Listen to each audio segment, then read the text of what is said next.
Maria tightened the frayed edges of her old brown coat as she stepped onto the polished driveway of her daughter-in-law Emily's family home.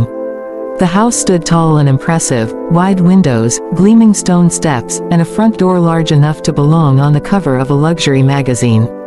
It was the kind of place where people whispered instead of spoke, and where everything looked like it cost more than her entire yearly salary back when she used to work. But today, Maria was here with a purpose. She carried only a small cloth bag, the kind her own mother once stitched for her when she was young. Inside it were a few homemade cookies and a simple gift for Emily, a scarf she had knitted by hand. She knew the bag looked humble, maybe even out of place, but that was exactly what she wanted. She wanted to see the truth that lived behind fancy smiles and expensive furniture. As she walked up the steps, Maria breathed deeply and reminded herself, people show their hearts when they think no one important is watching. The door swung open before she reached it. Emily stood there, smiling warmly, but her parents, Mr. and Mrs. Grant, hovered a few steps behind her. Their smiles were thin, tight, forced. Their eyes moved immediately to Maria's worn coat, then to her old shoes, then to the cloth bag in her hand. The disappointment they tried to hide flashed for only a second, but Maria caught it. Most people would have felt embarrassed or defensive. But Maria had lived long enough to understand that the quickest way to learn who someone truly is to let them underestimate you. "Welcome, Mrs. Grant said, her voice polite but cold, as if she were welcoming a stranger from the street instead of the mother of the man her daughter loved. She hesitated before leaning in for a half-hug, careful not to touch the old coat too much. Emily hurried forward, embracing Maria tightly. "Mom, I'm so glad you're here," she whispered, her voice sweet but laced with nerves. Maria smiled gently. "I'm glad to be here too, sweetheart." Mr. Grant stepped aside and motioned her in. "Please, come in," he said, but his tone made it sound less like an invitation and more like a formality. As Maria crossed the threshold into the immaculate, high-ceilinged home, she whispered a silent promise to herself. "Today, I will learn who they are. And maybe, they will learn too." Dinner was set on a long, polished wooden table that looked like it belonged in a museum more than a home. Crystal glasses sparkled under the chandelier, and every dish was arranged with such precision that Maria hesitated before taking her seat, worried she might disturb the perfection. Emily gently guided her to the chair beside her, but Maria noticed how Mrs. Grant subtly angled her own seat farther away, as though distance could shield her from embarrassment. Maria folded her hands in her lap and smiled politely, trying to ignore the tension clouding the room. Mrs. Grant cleared her throat. "So, Maria, Emily tells us you've lived a very simple life." The way she said, "simple," felt like a soft insult wrapped in a compliment. "Yes," Maria replied with kindness, "a simple life can still be a full one." Mr. Grant lifted his glass and studied her over the rim. "And what did you do before retirement?" Maria had answered this question many times in her life, but the way he asked it made it feel like an exam. "I worked at a community center," she said calmly. "Helping families, seniors, anyone who needed support." He nodded mechanically, not impressed. "Ah, so, service work," he said it the same way someone might say, "That's unfortunate." Emily shifted uncomfortably, shooting her parents a warning look. But they ignored her. The conversation flowed on, mostly centered around themselves, business successes, social connections, expensive trips. Every once in a while, one of them would turn to Maria and ask a question that sounded friendly on the surface but carried a deeper message. "Do you really belong here?" Maria answered each one with grace. She spoke about gratitude, kindness, and the joy of helping others. She didn't brag about the countless families she had supported, or the hundreds of hours she volunteered every year. She simply stayed humble, but humility didn't impress the Grants. When dessert arrived, Mrs. Grant leaned toward her husband and whispered, far too loudly, "I hope our granddaughter doesn't inherit those lifestyle habits."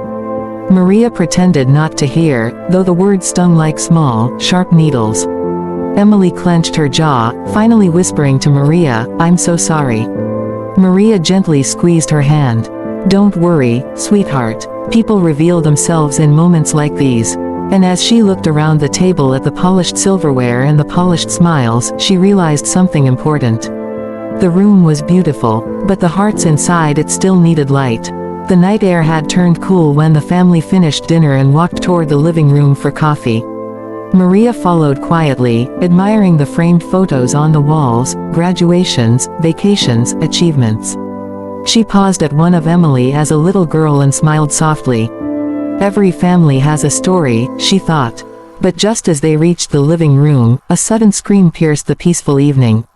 "Help! Somebody, please help!" Everyone froze. Emily ran to the window and gasped. A young girl, maybe 12 or 13, had collapsed on the sidewalk just outside the Grants' home. Her mother knelt beside her, panicked and crying. "Oh my God, Mrs. Grant breathed, stepping backward. "Should we call someone?" Mr. Grant pulled out his phone, fumbling. I don't know what's wrong with her." But Maria didn't hesitate for even a second. She rushed out the door, moving with a calm determination none of them had seen before. Her old coat flared behind her as she knelt beside the girl, gently placing a hand on her forehead. "She's dehydrated," Maria said with certainty. "And her breathing is too shallow." The girl's mother looked up desperately. "Can you help her, please?" "Yes," Maria said, her voice steady. "But we need to keep her conscious." Maria tapped the girl's cheeks lightly. "Sweetheart, can you hear me? Stay with me. You're safe." Her training from years at the community center, those long nights helping strangers who had no one else, clicked into place. She asked for water, a blanket, and space to work. Emily sprinted back inside for supplies.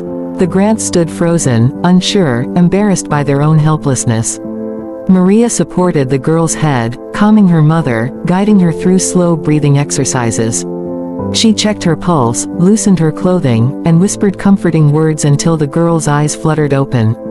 "There you go," Maria said with a warm smile. "You're doing so well." By the time the ambulance arrived, the girl was alert and responsive. The paramedics took over, thanking Maria for stabilizing her so quickly. "You probably saved her from a much worse situation," one of them said respectfully before driving off. As the flashing lights faded down the street, Maria stood up slowly.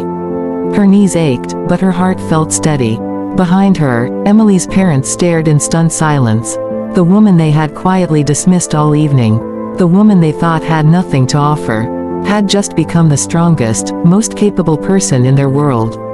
And for the first time that night, the Grants didn't know what to say. The walk back into the house felt strangely quiet, almost heavier than before. The Grants, who earlier couldn't stop talking about themselves, now stood speechless in their own living room. Their elegant home suddenly felt smaller, as though Maria's calm bravery had filled every corner. Emily hurried to Maria's side. "Mom, are you okay? You moved so fast, I've never seen you like that." Maria smiled softly and brushed a strand of hair behind Emily's ear. "Sweetheart, when someone needs help, you don't think. You just act." Mrs. Grant folded her arms, her face pale. She cleared her throat, struggling to find the right words. You knew exactly what to do out there. How did you?" Maria shrugged lightly. "I've seen situations like that many times." Mr. Grant stepped forward, guilt and curiosity battling in his eyes. "What do you mean? Emily didn't mention you had any medical background." "I'm not a doctor," Maria said gently. "But I spent over 30 years working at a community center.